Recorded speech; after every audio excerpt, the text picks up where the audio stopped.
అందరికీ నమస్కారం.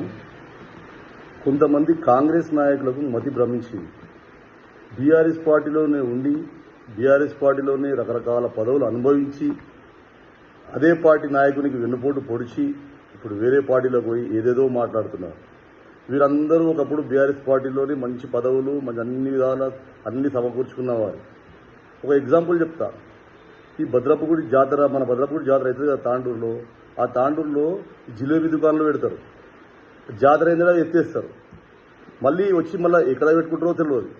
జాతరకు వస్తారు, మళ్ళీ వెళ్ళిపోతుంటారు. ఇలాంటి వాళ్ళ మాటలు మేము అసలు లెక్క చేయము. ఇంకోటి ఏంటంటే, పాత కాంగ్రెస్ వాళ్ళకు చిన్న మనవి, మీరు దయచేసి మీరు కూడా వెన్నిపోటుకు గురి కాకుండా దయచేసి మీ జాగ్రత్తలో మీరు ఉండాలని నేను కోరుకుంటున్నాను. ఇంకో విషయం ఏంటంటే, వీళ్ళ పనులు మర్చిపోయినరు. వీళ్ళు 420 వాగ్దానాలు చేసిండ్రు.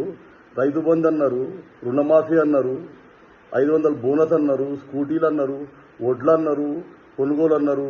అన్ని అడ్డగోలు వాగ్దానాలు చేసి ఇప్పుడు ఏమీ ఇది తెలియనట్లు రోహిత్ రెడ్డి బర్త్డే ఇట్లా చేసుకున్నాడు, రోహిత్ రెడ్డి ప్రజాదరణ కొరకు బర్త్డే చేసుకున్నాడు, దీని కొరకు చేసుకున్నాడు, దాని కొరకు చేసుకున్నాడు అంటుంది. రోహిత్ రెడ్డి అంత వెన్నుపోటు పొడిస్తే కూడా ఎవరిని పల్లెత్తి మాట అనలేదు. అలాంటి స్వభావం గల మనిషి రోహిత్ రెడ్డి. రోహిత్ రెడ్డి గురించి మాట్లాడాలంటే చాలా కావాలి, అంత మీకు లేదు. కాబట్టి దయచేసి ఇంకొకసారి రోహిత్ రెడ్డి గురించి ఎలాంటి మాటలు మాట్లాడొద్దని మనవి చేస్తున్నాను.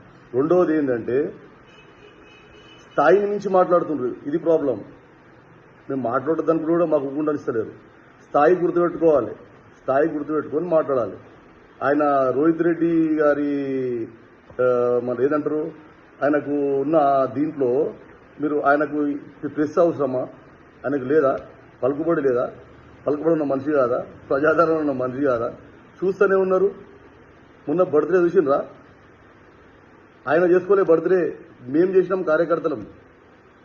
కార్యకర్తలం మేము రిక్వెస్ట్ చేసి వచ్చి బర్త్డే చేసుకుండే ఆయన. ఇది గుర్తుపెట్టుకోవాలి. మళ్ళొకసారి చిన్న మాటలాడి గలీజ్ కావద్దు మీరు అని తెలియజేసుకుంటూ సెలవు తీసుకుంటున్నాను. జై హింద్, జై తెలంగాణ, జై రోహిత్ రెడ్డి.